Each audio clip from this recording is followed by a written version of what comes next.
अॼु जो हाल मां सम्झा भरियो है हिंद में फनकार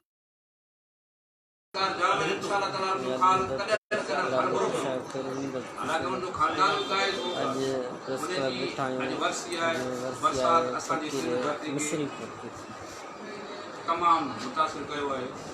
असांजा सिंधी फनकार हर फनकार तमामु कोची पइजी आहे ऐं असां पंहिंजे उस्ताद खान साहब मिस्री फ़कीर साहब असां अॼु वसी तमामु सादगी सां मल्हायो आहे ऐं दोस्तनि खे असां चऊं था दुआ कनि त मौला अली मौला करे उनखे जन्नत में जाइ हुजे। मुंहिंजो फनकार अहिड़ा कोन थींदा जेको नवाब शाह जो असांजो माना नामवर ऐं सुठो ऐं असांजो नालो नवाब शाह ज़िंदाबाद। असांजो दोस्त माना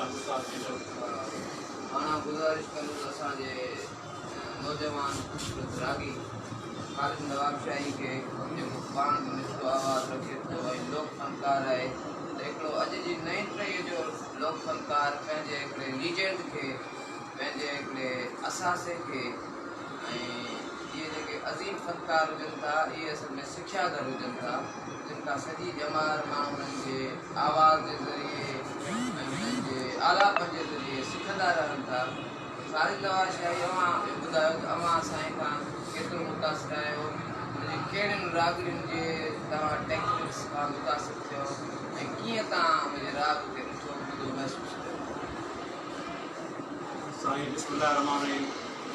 जीअं त असां सिंध कलाकार वेलफेयर एसोसिएशन तरफ़ां अॼु साईं जन जी 38वीं वर्सी मल्हाए रहिया आहियूं प्रेस क्लब नवाब शाह। पर साईं ॻाल्हि इहा त साईं ऐं साईं मिस्री साहब जन एॾा वॾा सिंगर हुया मां कहिड़ी ॻाल्हि कयां जेतिरी ॻाल्हि कयां ओतिरी घटि। साईं तमामु खान साहब सिंगर हुयो ऐं रागड़ जे असां राग असां मां त साईं लाइक़ु न आहे जो मां साईं जी ॻाल्हि कयां। तमामु बादशाह सिंगर असांजे नवाब शाह जो असांजी सिंध जो असांजे ज़िले जो मिस्री साहब तमामु वॾा सिंगर हुया। अलाह साईं जन्नत में जाइ हमेशह।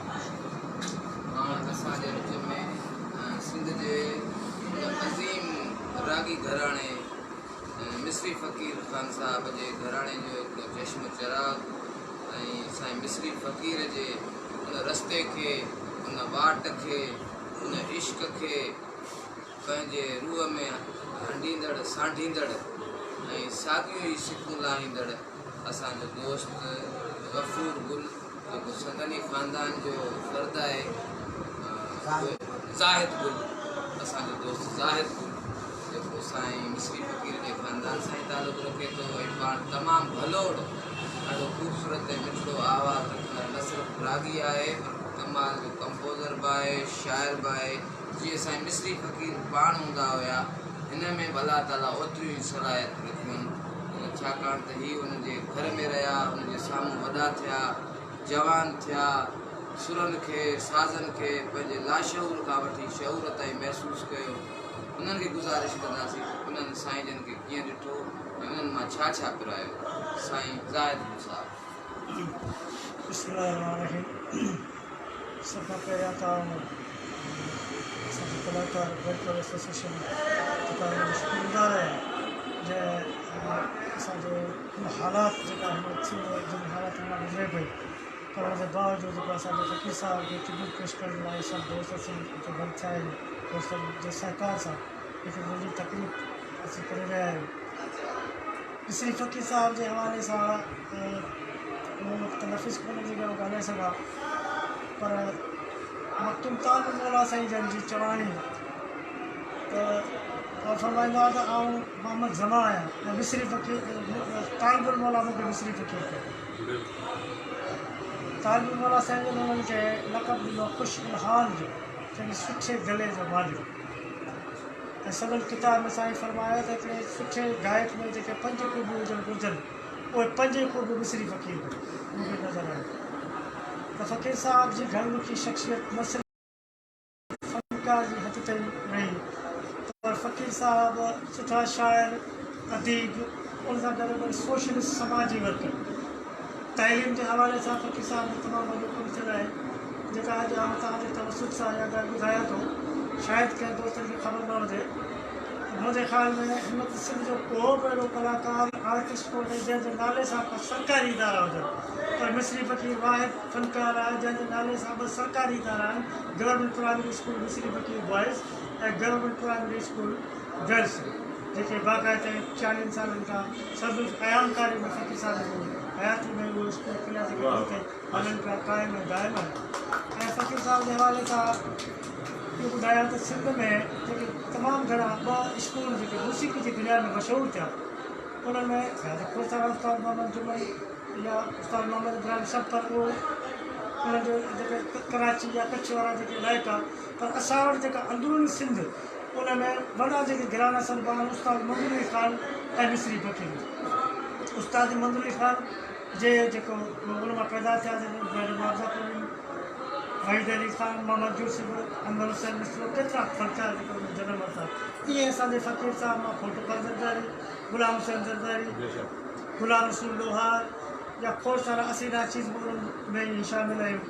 सो ही जेतिरो उन ते ॻाल्हाइजे सो घटि आहे ऐं तमामु बहितरीनु शख़्सियत चवानी अलाह साईं खे जन्नत नसीब करे। ऐं वरी मां तव्हां जी तनज़ीम जो थोराइतो आहियां जंहिं हुनजे हिकिड़ो गीत ज़रूरु आउं ॿुधाईंदुसि। चओ त पोइ फ़क़ीर साहिब जो ॻायल गीत हुनजी कंपोज़िशन हुई जंहिं मूंखे बि बुलंदी ते पहुचायो, जंहिं कलाम, उहो कलाम मां ज़रूरु तव्हां नज़र कंदुसि।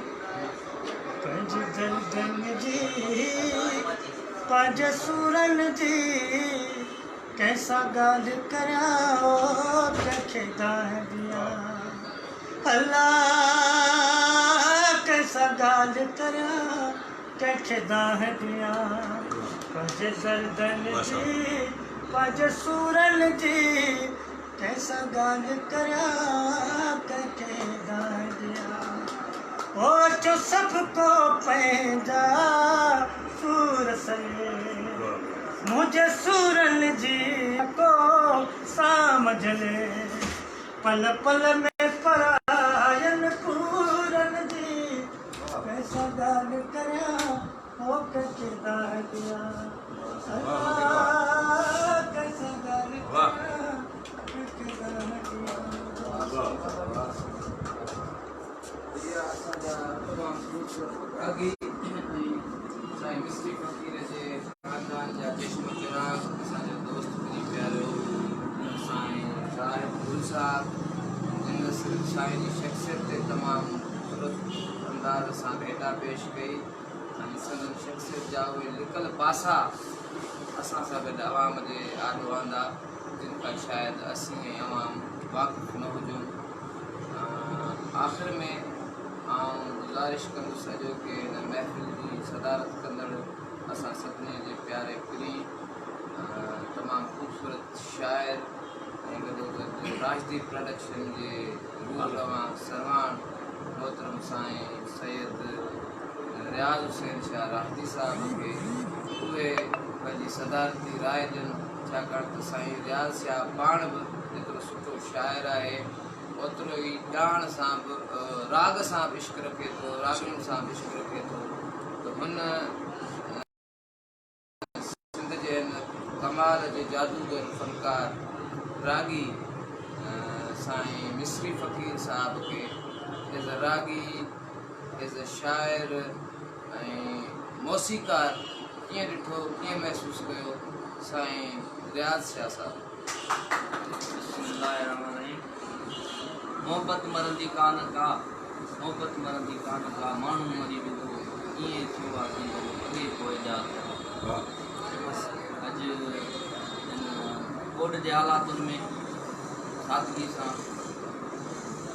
38 वर्षी ख़ान साहब मिस्री फ़क़ीर प्रेस क्लब नवाबशाह में मल्हाई वञे, सादगी सां मल्हायो पिया। पर ही उहे शख़्सियतूं आहिनि, उहे गवैया आहिनि, उहे नाला आहिनि जिन लाइ ॻाल्हाइण ते वक़्त जी ज़रूरत आहे, टाइम जी ज़रूरत आहे। हिननि जो ख़्यालु कॾहिं बि न घुरो। हिननि पंहिंजे मुनफ़रिद अंदाज़ सां, ख़ासि करे काफ़ी खे तमामु बहितरीनु अंदाज़ सां ॻायो आहे। ख़ासि मिस्री ख़ान काफ़ी खे तमामु ऐं हिननि अहिड़ियूं अहिड़ियूं धुनूं कंपोज़ करे छॾे विया आहिनि जो हींअर हिन टाइम असांजा रागी जेके एल्बम अचनि था ऐं मार्केट में अचनि था, 10-15 एल्बम मार्केट में अचनि था, इन्हनि फनकारनि जो उहे धुनूं अॼु बि माना रोज़ ॻाइजनि पियूं। उहो कमु कयल जेको अॼु खां 20 साल 30 साल पहिरीं कमु कयल आहे, अॼु बि उहो ई पियो हले, पर हींअर माना महिनत न आहे। उन 3 महीननि जूं एतिरियूं महिनतूं, अहिड़ियूं धुनूं, ऐं धुन ठाहिण त आसान कमु आहे, पर धुन वणे, अहिड़ियूं धुनूं जो रूह तारी वॼे त तार अची वञे। इन्हनि जा इहे वॾा नाला हुआ, इहे जेके बि नाला ख़ान साहिब जेके ॿिया, इन्हनि जो खाल भरजणु मुश्किल आहे। मां त सम्झां थो सिंध में इन्हनि जो खाल जेके ॿिया भरी न भरजंदो। ऐं हर गुल जी पंहिंजी ख़ुशबू हूंदी आहे, हर फनकार जो पंहिंजो अंदाज़ हूंदो आहे, हर को पंहिंजी गायकी सां मुनफ़रिद हूंदो आहे।